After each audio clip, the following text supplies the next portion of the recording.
कोरापुट दशमंतपुर निकट में कलभट तलकू खसला अटो घटनास्थल में जनकर मृत्यु होता बेले 16 जन आहत होती। आहत मानक दशमंतपुर गोष्ठी स्वास्थ्य केन्द्र ठारे भर्ती कर 5 जनकर अवस्था गुरुतर रही। तेबे गुरुतर को कोरापुट शहीद लक्ष्मण नायक मेडिकल कॉलेज और हॉस्पिटल को स्थानांतर कर मृतक जनक हेले दासी मुदुली। तेबे दुर्घटनार शिकार यात्री माने स्थानीय पिंडापदर पंचायत अधीनस्थ बरगछ गाँवर बोली जनापड़ी। दोल पूर्णिमा राति रे नाच देखी आज सकाळू गाँ को फेरिबा समय अटोटी भारसाम्य हराई ओलटी पड़ता सूचना मिली। अधिक आलोचना फोन लाइन जोड़ी सहयोगी सूर्यनारायण पंडा। सूर्यनारायण, ये दुखद खबर निहाती भाव में दोल मेलन देखी से यात्रा देखी फेरुले दुर्घटना घटी। तेज बर्तमान सेटार स्थिति कौन रही? सूर्यनारायण, दुर्गा माधव देखो होली भाया एक आनंदर दिन उत्सवर दिन और माहौल एक दुखदायक घटना निहत भाव घटी जाती। आप देखिए कोरापुट जो रही कोरापुट जिलार दशमंतपुर ब्लॉक बरगछ गाँव रे बरगछ गाँव 16 जन खंडे यात्री से निकटस्थ एक गाँ को देखा दोल यात्रा राति नाट और जागर देखी फेरला बेले पांच भारत अटो एक कलभट तल खस पड़ा जहाँद्वारा कि घटनास्थल जड़े जनकर मृत्यु घटता बेले बाकी समस्त प्रथम तुरंत गोष्ठी स्वास्थ्य केन्द्र दशमंतपुर को निया शहीद लक्ष्मण नायक मेडिकल कॉलेज को 5 ରୁ 6 जन को बर्तमान स्थानांतरित कर 108 आंबुलांस जोगे।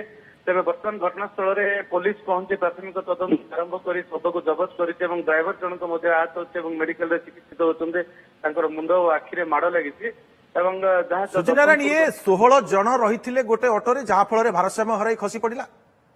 देखो ये अंचल आप देखिए प्राय आप कमांडर उपर देखो एकाधिक मात्राधिक संख्याधिक यात्री जाती अटोरे जाती जेहेतु नाट और जागर यात्रा देखा गोटे गाँव जाते समवयस्क भी सूचना रोचे तेना आसला बेले कुंदाकुंदी हो ओभरलोड रही जहाद्वारा कि भारसाम्य हर 5 अनिद्रा अटो ड्राइवर से ब्रिज कलभट तल को खसई देती अटो फल घटनास्थल जनक मृत्यु होती जहाँकि दुखदायक घटना। आज होली भाया एक पवित्र आनंद मुहूर्त दिन में अनेक चिकित्सा कर शहीद लक्ष्मण नायक स्थानांतरित कर गोष्ठी स्वास्थ्य केन्द्र जो बीपीएम रही आलोचना करूँ जो मैंने 10 जन पाखापाखि जो मैंने अच्छा स्वास्थ्य अवस्था स्टीज और माइनर इंजुरी को ट्रिटमेंट दे सारे आउ रही गुरुतर 6 जन। सूर्यनारायण, जो 5 जनकर अवस्था गुरुतर रही वर्तमान केमिति स्थिति अच्छी स्वास्थ्य अवस्था स्थिर अच्छी कि उन्नति परिलक्षित होची?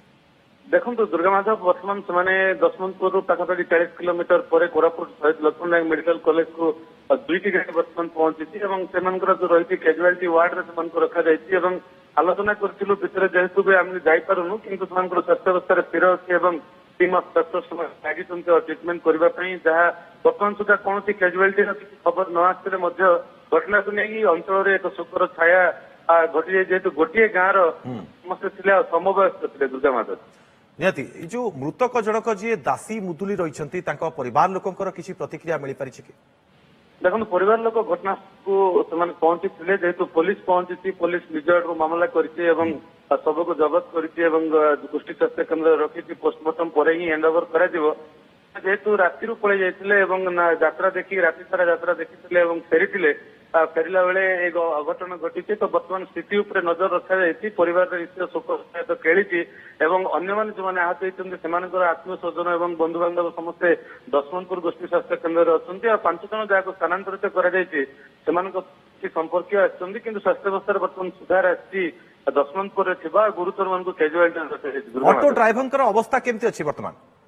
देखो ऑटो ड्राइवर जनक ही जेहेतु ऑटो ड्राइवर जनक सिंगल बसवा कथा साइड भी लोक बसते मझी सीट रे मात्राधिक और बैक साइड भी लोक बसते जो घटना घटी ड्राइवर आखि और मुंडे माड़ होता आमको जो बीपीएम सूचना देते आम खबर नहीं कि बर्तमान शहीद लक्ष्मण नायक मेडिकल को स्थानांतरित होना जेहेतु से माइनर इंजुरी और अन्य इंजुरी को दृष्टि आकर्षण कर ट्रिटमेंट चली स्थिर अच्छा आखि और मुंडे आघात लगी सूचना रही। दुर्घटना स्थल ऑटो को माने सेठारु नियागलानी कि निया जायनि वर्तमान पर्यंत? देखो दुर्घटना स्थल ऑटो को तो सेमती काढ़ी हबनी जेहेतु पुलिस परिवहन विभाग पुलिस जॉइंट वेंचर गोटे इंक्वारी हम कौ कारण है कहीं माने पछर कारण कौन रही टेक्निकल एरर थिला ना आखि पड़ जाइथिला ना मद्यपान करथिले ए सब जिन दृष्टि रखी इन्वेस्टिगेशन पर ही जहाँ ଆଗକୁ ବଢିବ। ବର୍ତ୍ତମାନ ଟ୍ରିଟମେଣ୍ଟକୁ ଯେହେତୁ ଗୁରୁତ୍ୱ ଦିଆଯାଉଛି, ମେଡିକାଲ ଏବଂ କୋରାପୁଟ ମେଡିକାଲ କଲେଜରେ ସେମାନଙ୍କର ସ୍ୱାସ୍ଥ୍ୟବସ୍ଥା ପ୍ରତି ପ୍ରଶାସନିକ ସ୍ତରରୁ ମାନେ ହସ୍ପିଟାଲ ସୂର୍ଯ୍ୟନାରାୟଣ ଏ ନିହାତି ଦୁଃଖଦ ଖବର ଜଣଙ୍କର ମୃତ୍ୟୁ ହୋଇଛି ଯେହେତୁ ଦୋଳ ପୂର୍ଣ୍ଣିମା ସେମାନେ ନାଚ ଦେଖି ଫେରୁଥିଲେ ଏ ଆମେ ଦୁଃଖଦ ଖବର ବୋଲି କହିବା। ବହୁତ ବହୁତ ଧନ୍ୟବାଦ ଆପଣଙ୍କୁ ତମାମ ସୂଚନା ଏବଂ ଆଲୋଚନା ପାଇଁ ସୂର୍ଯ୍ୟନାରାୟଣ।